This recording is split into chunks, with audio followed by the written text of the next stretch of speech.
शांति। आज 5 दिसंबर 2021 के अव्यक्त बाप दादा के अव्यक्त मधुर महावाक्य सुनेंगे। और ये अव्यक्त मधुर महावाक्य अव्यक्त बाप दादा ने 5 दिसंबर 1989 को सुनाए थे, अर्थात आज से ठीक 32 साल पहले के बाबा के मधुर महावाक्य है, जो कि वर्तमान समय के हिसाब से बहुत ही उपयुक्त और आवश्यक है। आज की मुरली में बाबा देख रहे हैं हर बच्चे के प्रसन्नता के स्वरूप को, और देख रहे हैं कि बच्चे कितनी प्रसन्नता में सदा रहते हैं। लेकिन बाबा ने क्या देखा? बाबा ने दो प्रकार के बच्चे देखे। एक है जो अल्पकाल की प्रसन्नता वाले, और दूसरे थे जो सदा काल की संपन्नता की प्रसन्नता वाले। अल्पकाल की प्रसन्नता वाले अल्पकाल के लिए प्रसन्न जरूर रहते हैं, लेकिन उसके बाद उनकी स्थिति अप्रसन्नता वाली दिखाई देती है। लेकिन जो सदाकाल की संपन्नता की प्रसन्नता वाले थे, उसको बाबा ने कहा वो रूहानी प्रसन्नता वाले। और जो रूहानी प्रसन्नता में सदा रहते हैं, वो स्वयं तो प्रसन्न रहते ही है, लेकिन साथ साथ अपने वाइब्रेशंस के द्वारा दूसरों को भी प्रसन्नता का अनुभव कराते हैं। इतना ही नहीं, लेकिन बाबा ने कहा जैसे कोई शीतल छांव के नीचे हो, ठीक इसी तरह सदाकाल की प्रसन्नता वाले के संपर्क में जो भी आत्माएं आती है, वह भी जैसे शांति और शक्ति का अनुभव करते हैं। फिर बाबा ने 3 प्रकार की प्रसन्नता बताई। एक है स्वयं से प्रसन्न, दूसरा है दूसरों से प्रसन्न, और तीसरा है सेवा से प्रसन्न। बाबा ने कहा जहां ये तीनों प्रकार की प्रसन्नता हो, वहां जरूर बाप भी उस आत्मा से प्रसन्न रहते हैं। और जहां बाप प्रसन्न हो जाते, तो सदा सफलता का अनुभव हर क्षण वह आत्मा करने लगती है। लेकिन बाबा ने ये देखा कि जब भगवान हर प्रकार की सर्व शक्तियां, सर्व गुण, सर्व खजाने एक समान देते हैं, फिर अप्रसन्न होने का कारण क्या? तो बाबा ने देखा कि 2 कारण से अप्रसन्न रहते हैं। एक है अप्रसन्नता का कारण दिल शिकस्तपना, कि जब दिल शिकस्त हो जाते हैं तो अप्रसन्न हो जाते हैं।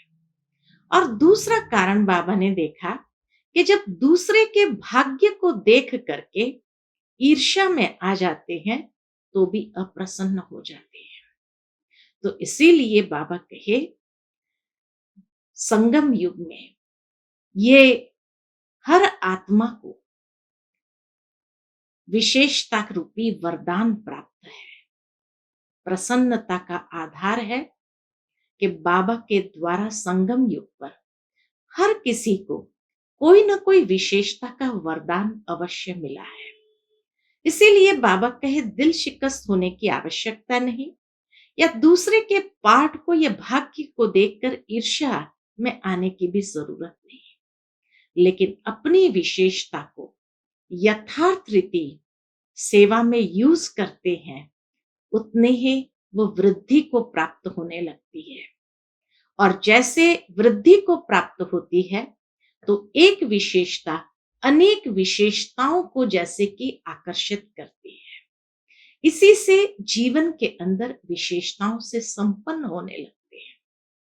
तो बाबा कहे जब ऐसे विशेषताओं से संपन्न होने लगते हैं, तो नेचुरल है कि वह आत्मा अनेक आत्माओं के साथ भी प्रसन्न रहती है, सेवा से भी प्रसन्न रहती है, और स्वयं से भी सदा प्रसन्न रहती है। तो सदा प्रसन्न रहने की यही विधि बाबा ने आज मुरली में बताई है। सुनते हैं बाबा के मधुर महावाक्य।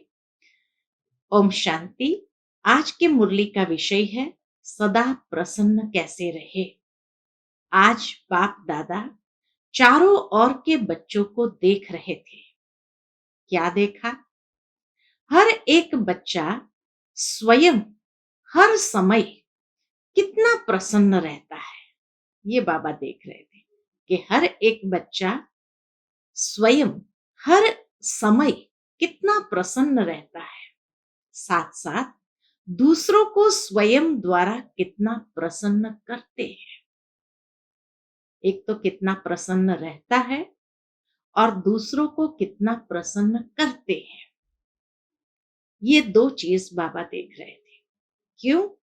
क्योंकि परमात्मा सर्व प्राप्तियों के प्रत्यक्ष स्वरूप में प्रसन्नता ही चेहरे पर दिखाई देती है।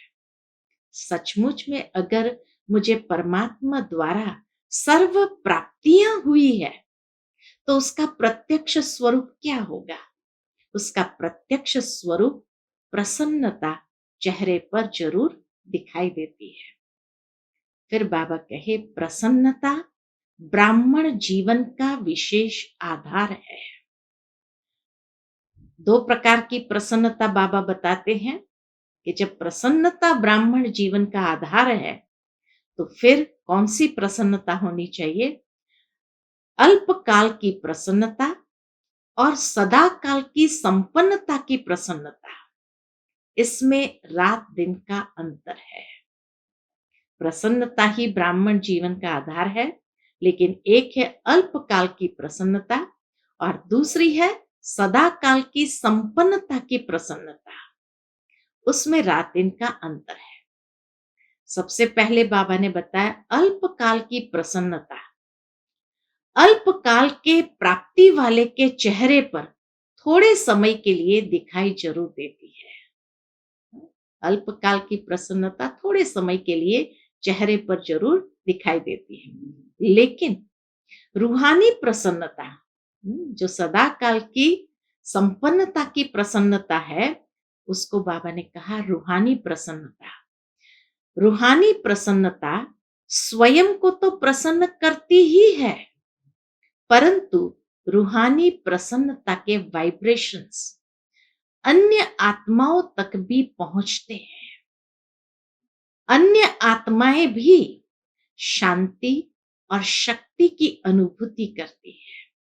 तो जो रूहानी प्रसन्नता है वो सदाकाल स्वयं को तो प्रसन्न करती ही है, लेकिन साथ साथ वो वाइब्रेशन दूसरी आत्माओं तक भी पहुंचते हैं और उन आत्माओं को भी शांति और शक्ति की अनुभूति कराती है।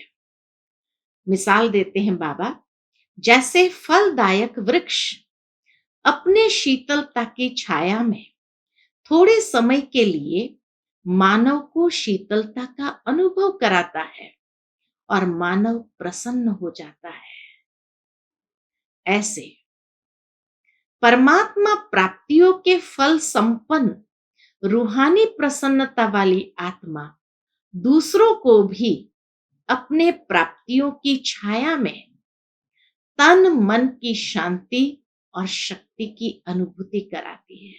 कितनी सुंदर बाबा ने कंपैरिजन बताई कि जैसे फलदायक वृक्ष अपनी शीतलता की छाया में मानव को शीतलता का अनुभव कराता और वो मानव प्रसन्न हो जाता, इसी तरह जो परमात्मा प्राप्तियों वाली आत्मा है और ऐसी फल संपन्न रूहानी प्रसन्नता वाली आत्मा है, वो दूसरों को भी अपनी प्राप्तियों की छाया में तन और मन को शांति और शक्ति की अनुभूति कराती है। दूसरा एग्जाम्पल बाबा देते हैं, प्रसन्नता के वाइब्रेशन सूर्य की किरणों के समान वायुमंडल को, व्यक्ति को और सब बातें भुलाए सच्चे रूहानी शांति की खुशी की अनुभूति में बदल देते हैं। पहली तो फलदायक वृक्ष जो होता है उसकी छाया में कैसे शांति और शीतलता का अनुभव कराते, दूसरा बाबा कहे जो प्रसन्नता के वाइब्रेशन चारों ओर फैलते हैं, ऐसे हैं जैसे सूर्य की किरणें चारों ओर वायुमंडल में फैल रही है। तो बाबा कहे कि जैसे दूसरा है कि वो प्रसन्नता के वाइब्रेशन सूर्य की किरणों की तरह चारों ओर वायुमंडल में फैलते हैं, और उससे क्या होता है, व्यक्ति को और सब बातें भुलाए सच्चे रूहानी शांति की, खुशी की अनुभूति में बदल देते हैं। जो दूसरे इंसान भी उदास है, दिल शिकस्त है, तो उनकी वो सब बातें भी भुलाई देते हैं। ऐसे वो पावरफुल किरणों के समान वाइब्रेशन होते हैं सूर्य की तरह, जो उनको रूहानी शांति की, खुशी की अनुभूति में बदल देते हैं। तो दोनों ही एग्जाम्पल बाबा ने बहुत सुंदर बताए। वर्तमान समय की अज्ञानी आत्माएं अपने जीवन में बहुत खर्चा करके भी प्रसन्नता में रहना चाहती है, सदा खुश रहना चाहती है। आप लोगों ने क्या खर्चा किया? पूछते हैं बाबा कि दुनिया के अंदर अज्ञानी आत्मा सदा खुश रहने के लिए, प्रसन्न रहने के लिए कितना खर्चा करते हैं। आप लोगों ने क्या खर्चा किया? बिना पैसा खर्च करते भी सदा प्रसन्न रहते हो ना, व औरों की मदद से प्रसन्न रहते हो। पूछते हैं बाबा, क्या हाल है आपका? क्या बिना खर्चा किए आप सदा प्रसन्न रहते हो, या औरों की मदद से प्रसन्न रहते हो? बाप दादा बच्चों का चार्ट चेक कर रहे थे, तो क्या देखा? एक है सदा प्रसन्न रहने वाले, और दूसरे हैं प्रसन्न रहने वाले। सदा शब्द नहीं, सदा नहीं। एक है सदा प्रसन्न रहने वाले, कैसी भी हालत हो, कोई भी स्थिति परिस्थिति हो, लेकिन सदा प्रसन्न रहने वाले। और दूसरे हैं सिर्फ प्रसन्न रहने वाले, सदा शब्द नहीं। प्रसन्नता भी 3 प्रकार की देखी। बाबा ने जो चार्ट चेक किया उसमें 3 प्रकार की प्रसन्नता देखी सदा काल में भी। पहली है स्वयं से प्रसन्न, दूसरों द्वारा प्रसन्न, और तीसरी है सेवा द्वारा प्रसन्न। तो एक स्वयं, स्वयं से प्रसन्न, दूसरों से प्रसन्न, और सेवा द्वारा प्रसन्न। अगर तीनों में प्रसन्न है तो बाप दादा को स्वतः ही प्रसन्न किया है। कितनी सुंदर बात और गहरी बात। अगर तीनों प्रसन्नता है, सदा काल के लिए स्वयं, स्वयं से प्रसन्न, दूसरों से प्रसन्न, और सेवा द्वारा प्रसन्न, तो बाबा कहे तो बाप दादा को स्वतः ही प्रसन्न किया है। क्योंकि बाबा को वही आत्माएं पसंद आती है जो हर हाल में प्रसन्न रहती है। तो इसीलिए बाबा कहे अगर तीनों में प्रसन्न है तो बाप दादा को स्वतः ही प्रसन्न किया है। और जहां भगवान प्रसन्न हो जाए तो क्या होगा? और जिस आत्मा के ऊपर बाप प्रसन्न है वह तो सदा सफलता मूर्त है ही है। जिसके ऊपर बाप प्रसन्न हो वह तो सदा सफलता मूर्त है ही है। ये अंडरलाइन की बात है कि हर समय वो सफलता का अनुभव करेंगे। बाप दादा ने देखा कई बच्चे अपने से भी अप्रसन्न रहते हैं। अब बाबा एक एक बात का कारण बताते हैं। तो बाप दादा ने देखा कई बच्चे अपने से भी अप्रसन्न रहते हैं, छोटी सी बात के कारण अप्रसन्न रहते हैं। थोड़ा कुछ हुआ अप्रसन्न हो जाते हैं। पहला पहला पाठ मैं कौन, इसको जानते हुए भी भूल जाते हैं। अप्रसन्न रहने का कारण बाबा ने बताया, पहला पहला पाठ मैं कौन, इसको जानते हुए भी भूल जाते हैं। जो बाप ने बनाया है, दिया है, उसको भूल जाते हैं। कि बाबा ने मुझे क्या से क्या बनाया है, क्या दिया है वह भूल जाते हैं। बाप ने हर एक बच्चे को फुल वर्षे का अधिकारी बनाया है, किसको पूरा किसको आधा वर्षा नहीं दिया है। किसको आधा व चौथा मिला है क्या, पूछते हैं बाबा। किसको आधा व चौथा मिला है क्या? आधा मिला है या आधा लिया है? बाबा ने तो फुल वर्षे के अधिकारी बनाया, लेकिन बाबा कहे आधा मिला है या आधा लिया है। बाप ने तो सभी को मास्टर सर्वशक्तिमान का वरदान व वर्षा दिया। ऐसे नहीं कि कोई शक्तियां बच्चों को दी और कोई नहीं दी, अपने लिए नहीं रखी। बाबा ने कोई अपने लिए नहीं रखी, सब कुछ बच्चों को दिया है। सर्वशक्तिमान का वरदान व वर्षा दिया है, सर्वगुण संपन्न बनाया है, सर्व प्राप्ति स्वरूप बनाया है। कितना कुछ दिया।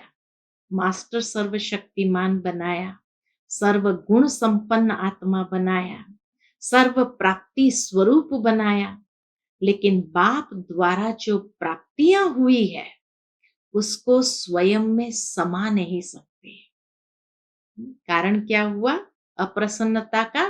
कि जो बाप द्वारा प्राप्तियां हुई है उसको स्वयं में समा नहीं सकते।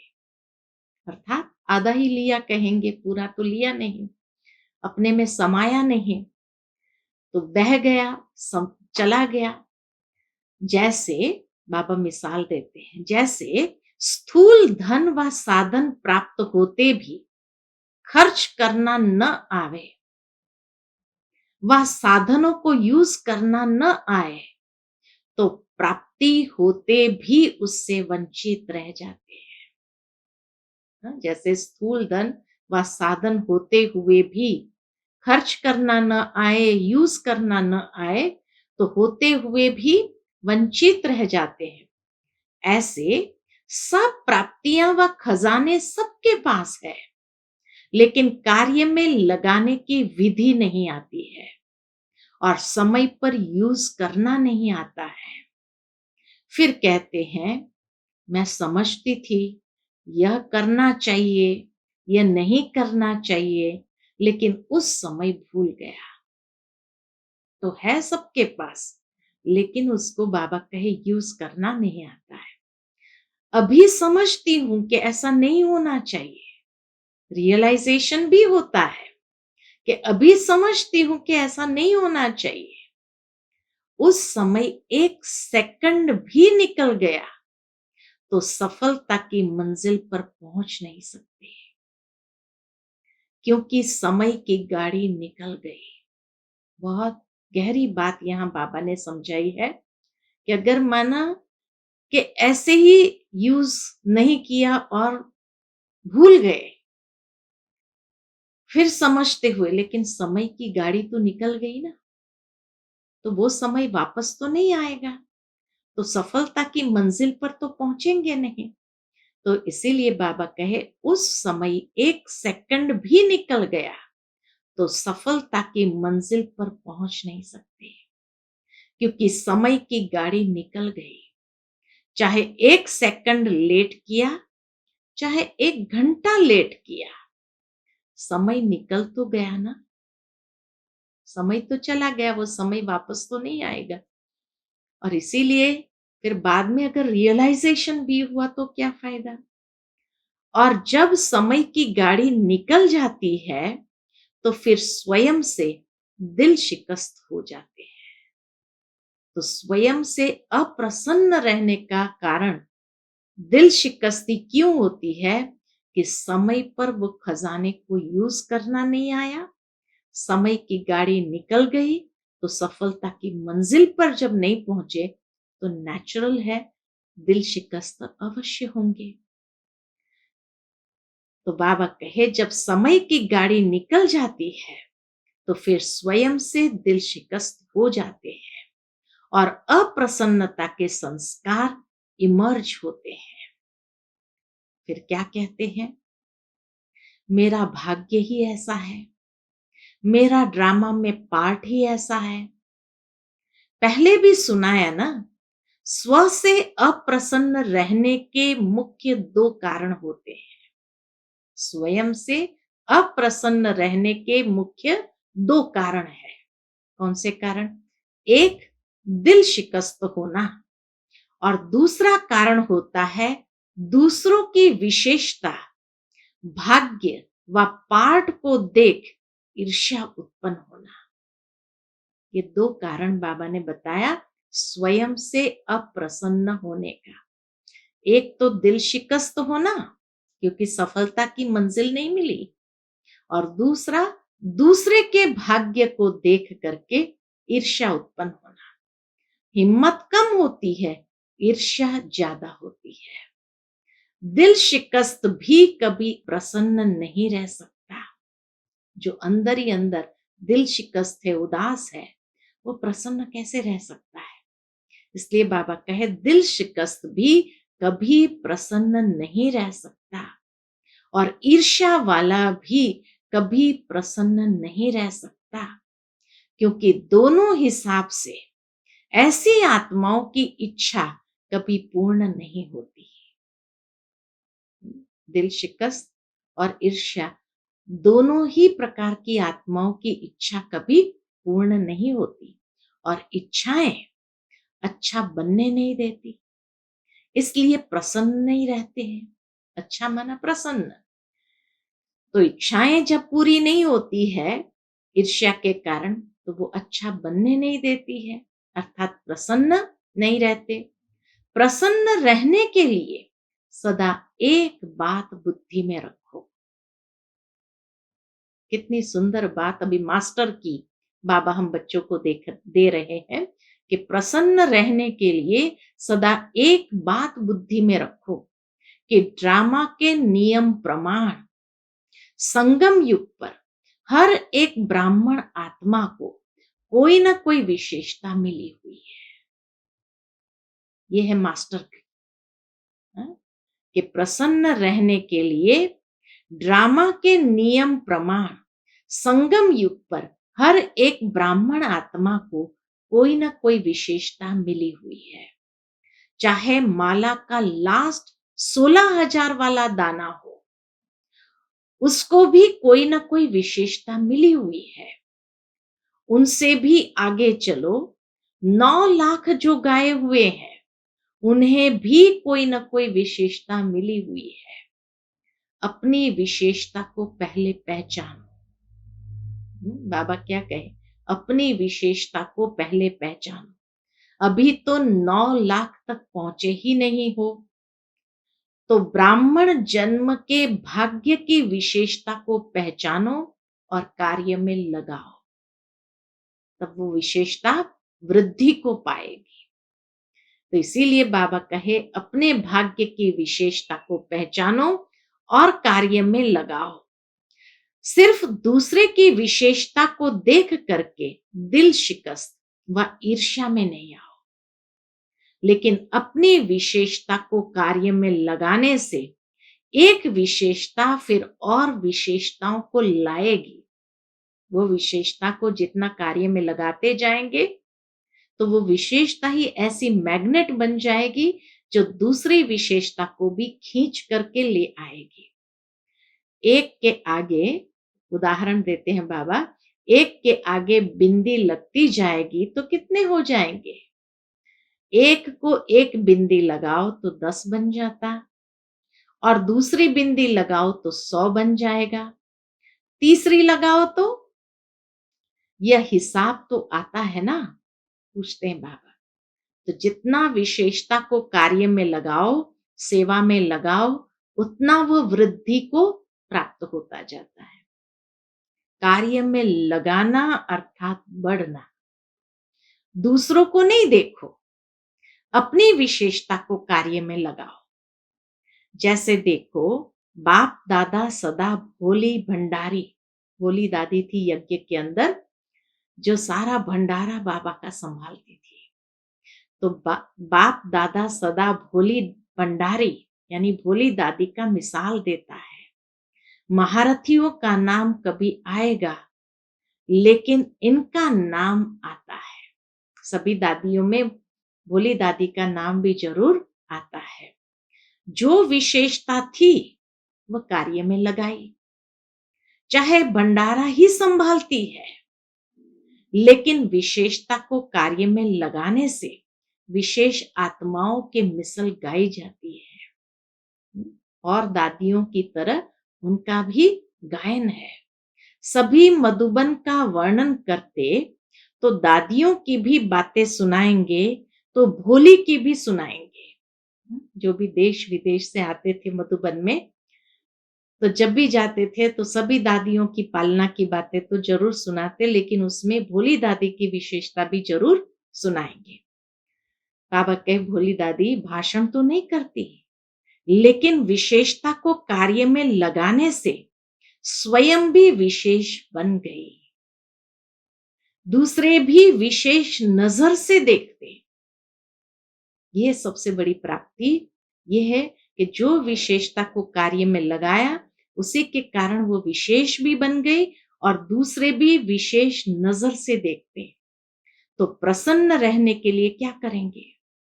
विशेषता को कार्य में लगाओ तो वृद्धि हो जाएगी, और जब सर्व आ गया तो प्रसन्नता हो जाएगी। बाबा कहे विशेषता को कार्य में लगाओ तो वृद्धि हो जाएगी, वो विशेषता वृद्धि को पाएगी, और जब सर्व आ गया तो संपन्न हो जाएंगे। सारी विशेषताएं अगर आ गई तो जरूर है संपन्न हो जाएंगे। कितना सुंदर तरीका बाबा ने बताया संपन्न बनने का, कि एक विशेषता संगम युग पर ड्रामा अनुसार हर एक आत्मा को मिलती है, और जितना उसको कार्य में लगाते जाओ वृद्धि को पाते जाएंगे, और वही एक विशेषता और विशेषताओं को खींच करके ले आएंगी, और इस तरह से सारी विशेषता अगर आ गई तो संपन्न हो जाएंगे। और प्रसन्नता का आधार है संपन्नता। प्रसन्नता का आधार है संपन्नता। जो अंदर से भरपूर होता है, फुल होता है, वो सदा प्रसन्न रहता है। जो स्व से प्रसन्न रहता वह औरों से भी प्रसन्न रहेंगे, सेवा से भी प्रसन्न रहेंगे। तो तीनों से प्रसन्नता स्वतः स्वयं में अनुभव होने लगेगी, और जो तीनों में प्रसन्न है उसके ऊपर बाप दादा भी प्रसन्न है। तो कितनी सहज लॉजिकल विधि से बाबा ने बताया प्रसन्न रहने की विधि। जो स्व से प्रसन्न रहते वो औरों से भी प्रसन्न रहेंगे, सेवा से भी प्रसन्न रहेंगे। जो भी सेवा मिलेगी उसमें औरों को प्रसन्न कर सेवा में नंबर आगे ले लेंगे। सबसे बड़े ते बड़ी सेवा आपकी प्रसन्न मूरत करेगी। तो सुना, क्या चार्ट देखा? अच्छा, टीचर्स को आगे बैठने का भाग्य मिला है। बाबा के सन्मुख सभी टीचर्स बैठी थी, तो बाबा कहे टीचर्स को आगे बैठने का भाग्य मिला है, क्योंकि पंडा बनकर आती है तो मेहनत बहुत करती है। क्या मेहनत करती है? बाबा तो देखता है ऊपर से।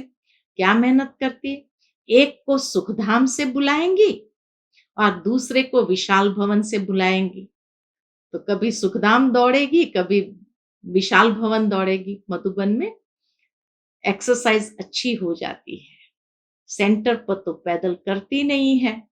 बाबा कितना रमणीक रीति से सुनाते भी हैं कि सेंटर पर तो पैदल करती नहीं है, सेंटर तो छोटा होता है, उसी में ही घूमते रहते हैं। जब शुरू में सेवा आरंभ की तो पैदल जाती थी ना, दादियां तो सब पैदल जाती थी, कहाँ कहाँ जाती थी। आपकी बड़ी दादियां भी पैदल जाती थी। सामान का थैला हाथ में उठाया और पैदल चली। दादियों के लिए बताते कि बाबा कहते थे बच्ची जाओ दिल्ली। अब दिल्ली कहाँ जाना है, किसके पास जाना है, ये तो बाबा बताते नहीं थे। थैला उठाया, दादियां चली। इस तरह से गंगे दादी, मनोहर दादी जमुना के कंठे पर बैठ करके ज्ञान सुनाती थी। और मंदिर में या कहीं पर सो जाती थी अपना थैला लेकर के। कैसा कैसा त्याग किया है उन्होंने। तो बाबा कहे, आपकी बड़ी दादियां भी पैदल जाती थी, सामान का थैला हाथ में उठाया और पैदल चली। आजकल तो आप सब बने बनाए पर आए हो, तो लकी हो ना, बने बनाए सेंटर मिल गए हैं, अपने मकान हो गए हैं।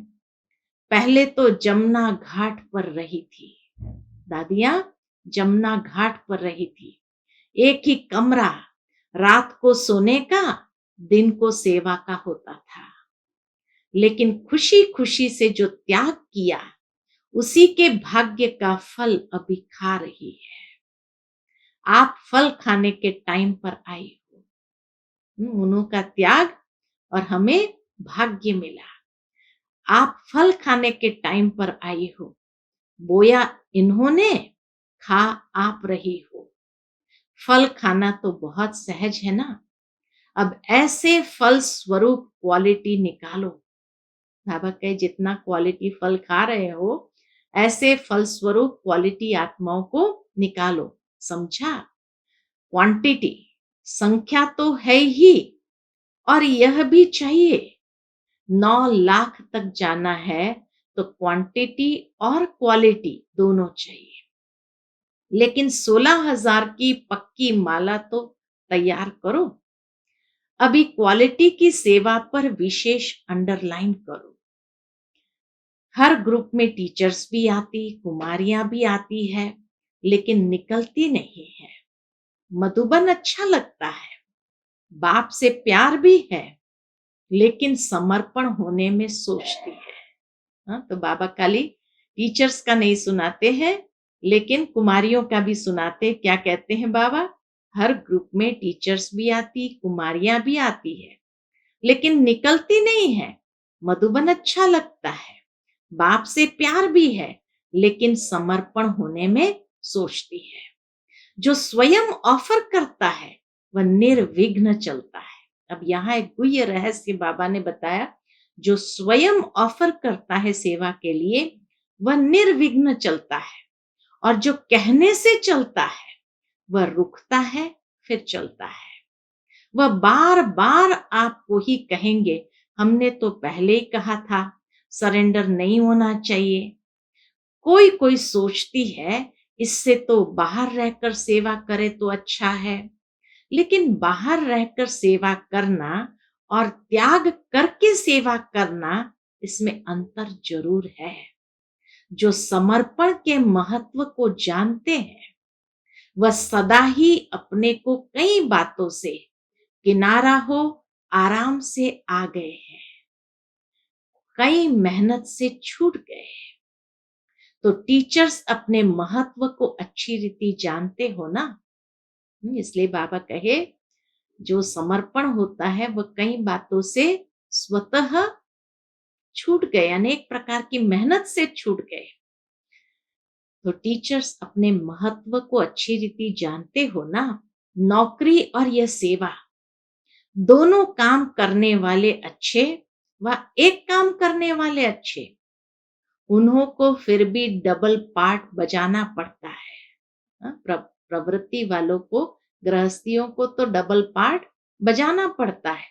भल निर्बंधन है, फिर भी डबल पार्ट तो है ना। आपका तो एक ही पार्ट है, प्रवृत्ति वालों को 3 पार्ट बजाना पड़ता है। एक पढ़ाई का, दूसरा सेवा का, और साथ साथ प्रवृत्ति को पालने का। आप तो सब बातों से छूट गई, है ना। बाबा कहे, आप तो सब बातों से छूट गई। तो अपने महत्व को जरूर समझना है। अच्छा, सर्व सदा प्रसन्नता की विशेषता संपन्न श्रेष्ठ आत्माएं, सदा अपनी विशेषता को पहचान कार्य में लगाने वाली सेंसिबल और एसेंसफुल आत्माओं को, सदा प्रसन्न रहने वाले, प्रसन्न करने की श्रेष्ठता वाली महान आत्माओं को बाप दादा का याद प्यार और नमस्ते। हम सब रूहानी बच्चों की रूहानी माता पिता बाप दादा को याद प्यार, गुड मॉर्निंग और नमस्ते, नमस्ते, शुक्रिया बाबा, शुक्रिया। फिर बाबा के सामने आगरा और राजस्थान जोन के भाई बहने बैठे थे। उनसे बाबा की अव्यक्त मुलाकात। सदा अपने को अकाल तख्त नशीन श्रेष्ठ आत्मा समझते हो। आत्मा अकाल है तो उसका तख्त भी अकाल तख्त हो गया ना। इस तख्त पर बैठकर आत्मा कितना कार्य करती है। तख्त नशीन आत्मा हूं। इस स्मृति से स्वराज्य की स्मृति स्वतः आती है। जब मैं आत्मा अकाल तख्त पर बैठी हूं, ये स्मृति में रहे तो क्या याद रहेगा? मैं स्वराज्य अधिकारी आत्मा हूं। तो तख्त नशीन आत्मा हूं, इस स्मृति से स्वराज्य की स्मृति स्वतः आती है। राजा भी जब तख्त पर बैठता है तो राजाई नशा, राजाई खुशी स्वतः होती है। तख्त नशीन माना स्वराज्य अधिकारी राजा। इस स्मृति से सभी कर्मेंद्रियां स्वतः ही ऑर्डर पर चलेगी। जो अकाल तख्त नशीन समझकर चलते हैं उनके लिए बाप का भी दिल तख्त है। जो अकाल तख्त नशीन समझकर चलते हैं उनके लिए बाप का भी दिल तख्त है, क्योंकि आत्मा समझने से बाप की याद आती है ना। आत्मा समझा तो आत्मा समझने से बाप ही याद आता है। फिर न देह है, न देह के संबंध है, न पदार्थ है। एक बाप ही संसार है। इसलिए अकाल तख्त नशीन बाप के दिल तख्त नशीन भी बनते हैं। हाँ? कितनी सुंदर बात बाबा ने कही। एक बाप ही संसार है, इसलिए अकाल तख्त नशीन बाप के दिल तख्त नशीन भी बनते हैं। बाप के दिल में ऐसे बच्चे ही रहते हैं जो एक बाप दूसरा न कोई। वही बाबा के दिल में रहते हैं। तो बाप के दिल में ऐसे बच्चे ही रहते हैं जो एक बाप दूसरा न कोई है। तो डबल तख्त हो गया। जो सिकिलदे बच्चे होते हैं, प्यारे होते हैं, उन्हें सदा गोदी में बिठाएंगे, ऊपर बिठाएंगे, नीचे नहीं। तो बाप भी कहते हैं तख्त पर बैठो, नीचे नहीं आओ। जिसको तख्त मिलता है वो दूसरी जगह बैठेगा क्या?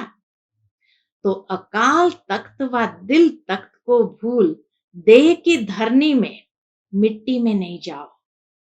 बाबा क्या कहते? तो अकाल तख्त व दिल तख्त को भूल देह की धरनी में मिट्टी में नहीं आओ।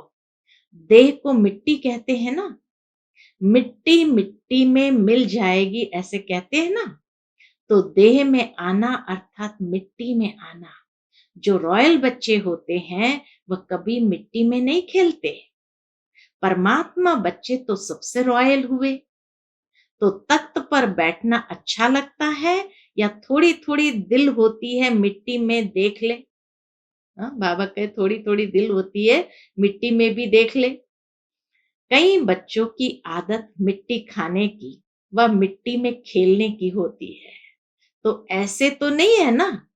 63 जन्म मिट्टी से खेला, अब बाप तो तख्त नशीन बना रहे हैं, तो मिट्टी से कैसे खेलेंगे? पूछते बाबा। जो मिट्टी से खेलता है वह मैला होता है। तो आप भी कितने मैले हो गए। अब बाप ने स्वच्छ बना दिया। सदा इसी स्मृति से समर्थ बनो। शक्तिशाली कभी कमजोर नहीं होते। कमजोर होना अर्थात माया की बीमारी आना। कमजोर होना अर्थात माया की बीमारी आना। अभी तो सदा तंदुरुस्त हो गए, आत्मा शक्तिशाली हो गई। शरीर का हिसाब किताब अलग चीज है, लेकिन मन शक्तिशाली हो गया ना। शरीर कमजोर है, चलता नहीं है, वह तो अंतिम है, अंतिम शरीर है, वह तो होगा ही।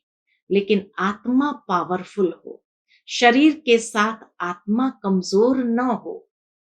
तो सदा याद रखना कि डबल तख्त नशीन सो डबल ताजधारी बनने वाले हैं।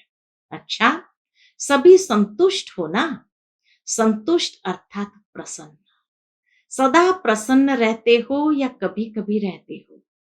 कभी अप्रसन्न कभी प्रसन्न, ऐसे तो नहीं। कभी किसी बात से अप्रसन्न तो नहीं होते हो? आज यह कर लिया, आज यह हो गया, कल वह हो गया, ऐसे पत्र तो नहीं लिखते हो? सदा प्रसन्न चित रहने वाले अपने रूहानी वाइब्रेशन से औरों को भी प्रसन्न करते हैं। ऐसे नहीं, मैं तो प्रसन्न रहता ही हूं, लेकिन प्रसन्नता की शक्ति फैलेगी जरूर। तो और किसको भी प्रसन्न कर सको, बाबा कहे तो और किसको भी प्रसन्न कर सको, ऐसे हो या अपने तक ही प्रसन्न ठीक हो। औरों को भी प्रसन्न करना है या खुद तक ही प्रसन्नता रहे, ऐसे ही ठीक समझते हो? दूसरों को भी करेंगे, फिर तो अभी कोई पत्र नहीं आएगा। अगर कोई अप्रसन्नता का पत्र आए तो वापस उसको ही भेज देना। हाँ? बाबा कहे वापस उसको ही भेजे ना। ये टाइम और यह तारीख याद रखना। हाँ, यह पत्र लिखो, ओके हूं और सब मेरे से भी ओके है। यह 2 लाइन लिखो बस, मैं भी ओके और दूसरे भी मेरे से ओके हैं। इतना खर्च क्यों करते हो? यह तो 2 लाइन कार्ड पर ही आ सकती है और बार बार भी नहीं लिखो। कई तो रोज कार्ड भेज देते हैं, रोज नहीं भेजना। मास में 2 बार 15 दिन में एक ओके का कार्ड लिखो और कथाएं नहीं लिखना। राम कथाएं नहीं लिखना। अपनी प्रसन्नता से औरों को भी प्रसन्न बनाना। अच्छा, आज का बाप दादा का अमूल्य वरदान है, समाने और सामना करने की शक्ति द्वारा सेवा में सफलता प्राप्त करने वाले रूहानी सेवाधारी भव। समाने और सामना करने की शक्ति द्वारा सेवा में सफलता प्राप्त करने वाले रूहानी सेवाधारी भव। रूहानी सेवाधारी को सेवा के सिवाय कुछ भी सूझता नहीं। वे मनसा वाचा कर्मणा सर्विस से 1 सेकंड भी रेस्ट नहीं लेते, इसलिए बेस्ट बन जाते हैं। वे सेवाओं में सफलता प्राप्त करने के लिए सदा यही स्लोगन याद रखते कि समाना और सामना करना, यही हमारा निशाना है। वे अपने पुराने संस्कारों को समाते हैं और सामना माया से करते हैं, न कि दैवी परिवार से। ऐसे बच्चे जो नॉलेजफुल के साथ साथ पावरफुल भी है, उन्हें ही कहा जाता है रूहानी सेवाधारी। आज का स्लोगन है, छोटी बात को बड़ा नहीं करो, वातावरण को शक्तिशाली बनाओ। छोटी बात को बड़ा नहीं करो, वातावरण को शक्तिशाली बनाओ। अच्छा, ओम शांति।